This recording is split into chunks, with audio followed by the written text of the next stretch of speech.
Madame, Monsieur, bonjour. Il est midi passé de 45 minutes. Voici les titres du journal. C'est parti pour la campagne de vaccination contre la Covid-19 au Bénin. Le top a été donné lundi dernier à Cotonou. Le ministre de la Santé et son homologue des Affaires sociales ont été les premiers à se faire vacciner. S'investir dans l'entrepreneuriat pour booster la croissance économique est une option aujourd'hui très prisée par les jeunes. Mais quelles sont les filières d'opportunités pour la jeunesse béninoise? Eh bien, on en parle. Et puis, apiculture au Bénin, des préalables s'imposent pour booster la filière. Une entrepreneur apicole nous parlera des réformes à opérer pour y arriver.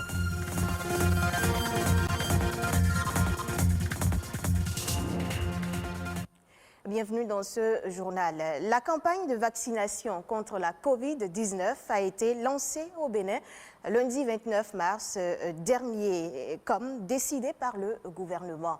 Devant les acteurs de la santé et les représentants de la communauté internationale, le ministre de la Santé et son homologue des Affaires sociales ont donné le ton en se faisant injecter une dose du vaccin. Rodrigue Babagüeto. Pour en arriver à la prise du vaccin, le ministre de la Santé a dû franchir différentes étapes. Benjamin Rompati se fait prendre la température. Il donne les renseignements nécessaires. Il écoute religieusement les informations sur la vaccination qui lui sont lues par l'agent et il donne son consentement. Un parcours obligatoire pour toute personne désireuse de prendre le vaccin et auquel s'est livré sans gêne le responsable de la santé des Béninois.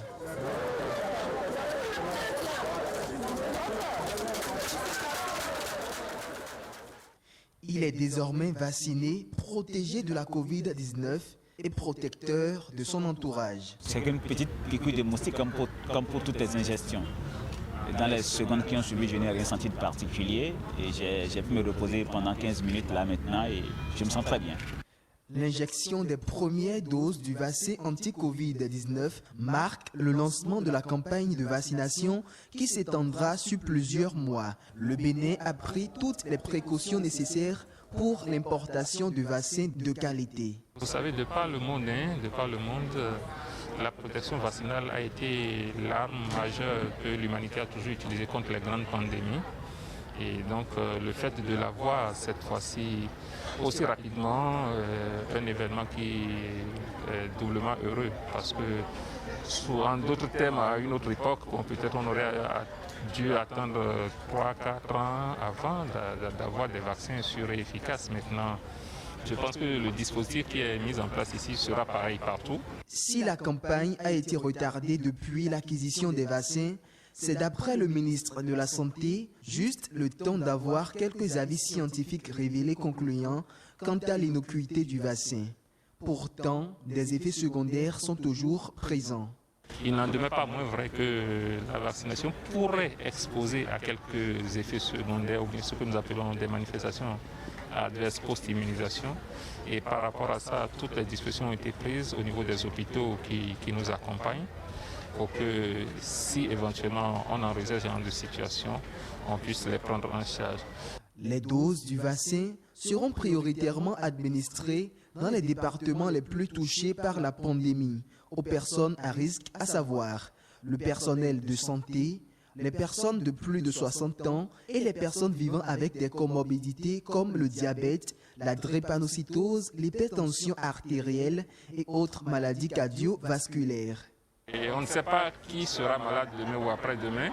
Mais on sait que qui est vacciné aujourd'hui sera plus malade. Donc il vaut mieux se mettre dans le lot de ceux qui ne seront plus malades que de demeurer dans le lot de ceux qui restent d'être malades demain ou après-demain. D'autres stocks de vaccins sont attendus pour couvrir les autres départements du pays. Le Bénin rejoint ainsi le rang des pays ayant démarré la protection de leur population et se retrouve désormais parmi ceux ayant effectivement commencé la vaccination de la Covid-19 avant les 100 premiers jours de l'année 2021, objectif du COVAS.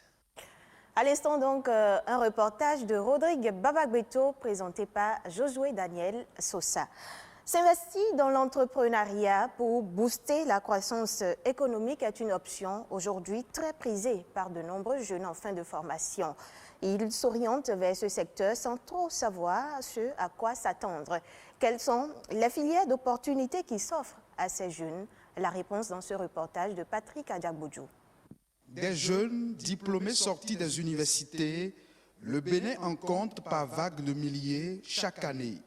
Sur le marché du travail, certains s'orientent vers l'entrepreneuriat, mais peinent à faire le choix des filières d'opportunités. Nous sommes actuellement à l'étape de l'économie numérique. À cette étape-là, les jeunes doivent vraiment s'investir là-dedans, parce que l'économie numérique a son mot à dire dans le développement économique des États. Ce qui manque à l'Africain, c'est de se nourrir à partir des produits fabriqués par eux-mêmes. Donc nous cultivons, mais nous ne transformons pas. Jusqu'à l'heure où nous parlons, la vallée de Lomé est restée là, inactive. Personne n'y pense. Pour grandir et rester présent dans le temps sur le marché du travail, le jeune entrepreneur a besoin d'une formation en management et gestion de l'entreprise. Pour aider les jeunes à se prendre eux-mêmes en charge, c'est lancer des marchés de formation. Mais pas formation en entrepreneuriat où on fait business plan. Non, c'est pas ça. Entrepreneuriat, c'est amener la personne à devenir entrepreneur dans sa façon de penser, dans sa façon de réfléchir. Et pour former les jeunes à aller dans l'entrepreneuriat, il faut des gens qui ont réussi dans l'entrepreneuriat. On ne peut pas prendre un professeur d'université qui n'a aucune entreprise pour venir former les jeunes à créer une entreprise.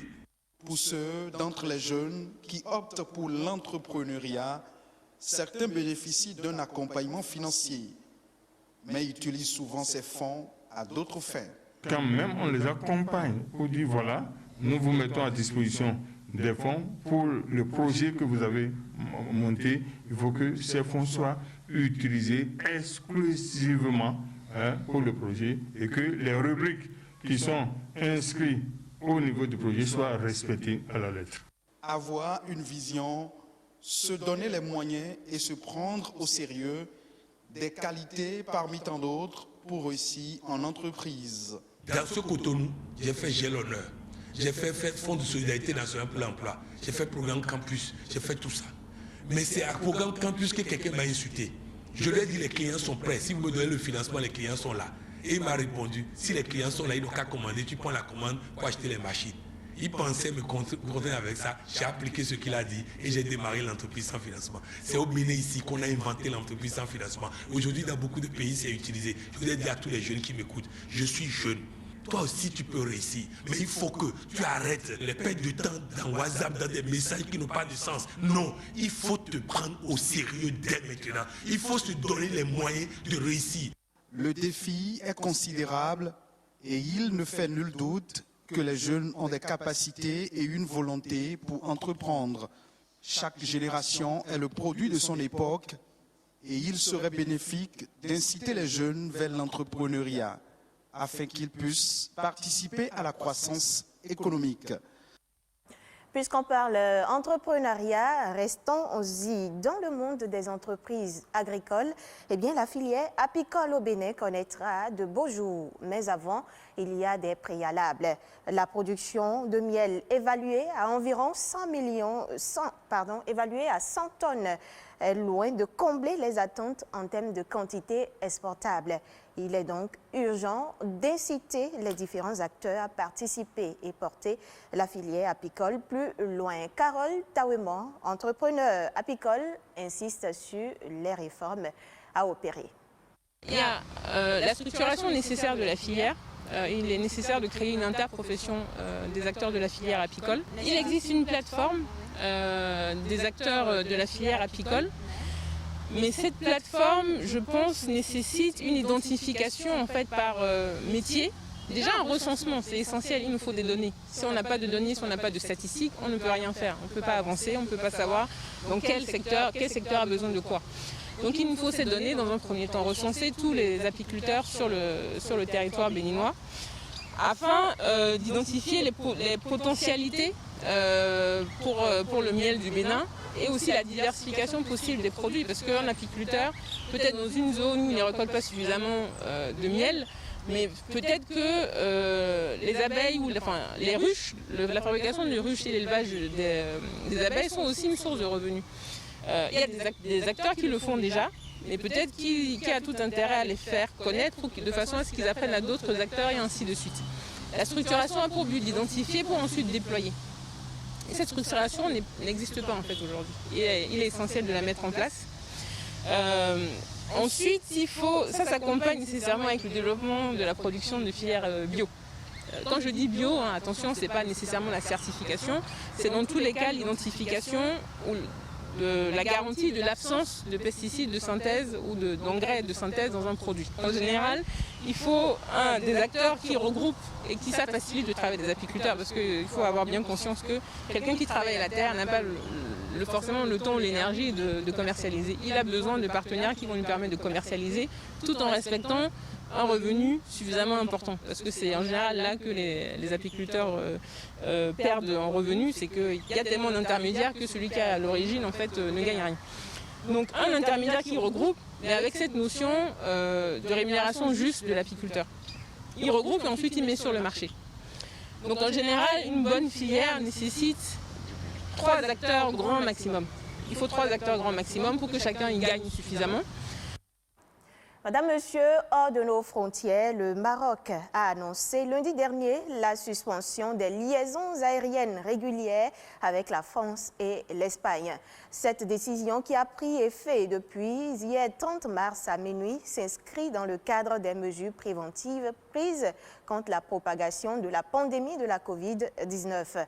Les autorités rassurent toutefois que les vols spéciaux de passagers en provenance de ces 2 pays se poursuivront, mais seront soumis à des contrôles renforcés conformément au protocole sanitaire établi par les autorités marocaines compétentes. Avec ces mesures en amont, le royaume chérifien espère contenir la propagation de la Covid-19. Le Maroc a lancé le mois dernier une large campagne de vaccination contre la pandémie.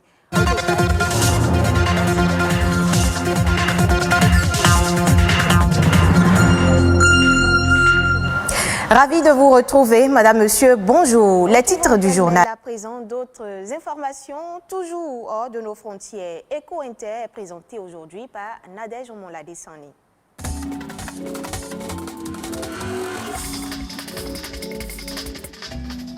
Les experts de l'Organisation mondiale de la santé ont rendu ce 29 mars leur rapport sur l'enquête concernant les origines du Covid-19. D'après le dit rapport, la transmission du virus à l'homme par un animal intermédiaire est une hypothèse très probable.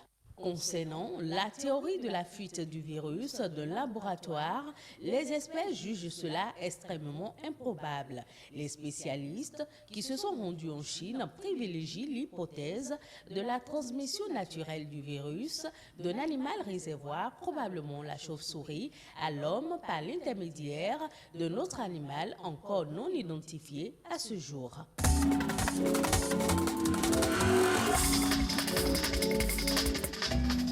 L'autorité du canal de Suez a annoncé la reprise du trafic sur cette voie maritime. Depuis plus d'une semaine, la voie était obstruée par le porte-conteneurs géant l'Ever Given.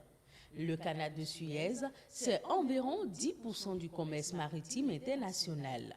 Selon la revue spécialisée britannique List, le blocage a créé un embouteillage de 425 navires qui attendaient de pouvoir franchir cette voie essentielle au commerce maritime reliant la mer Rouge à la Méditerranée. Il faut encore 3 jours et demi environ pour rendre le trafic plus fluide.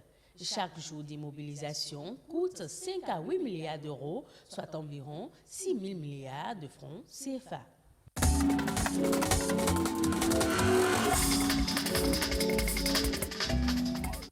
La firme pharmaceutique chinoise Shenzhen Wanxing Genentech va produire 60 millions de doses du vaccin russe anti-Covid Sputnik V, c'est le fonds souverain russe qui a financé le développement de ce vaccin qui va servir à plus de 30 millions de personnes. La production commerciale du vaccin doit commencer en mai 2021.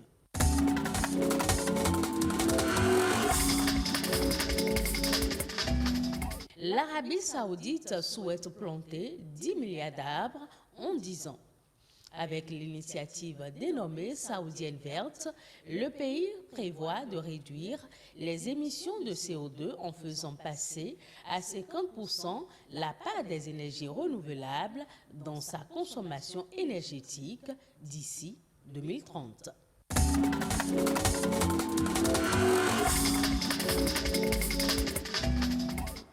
Ainsi prend fin ce journal disponible sur le site web de l'ORTB, www.ortb.bj, de même que sur les autres plateformes digitales de votre média.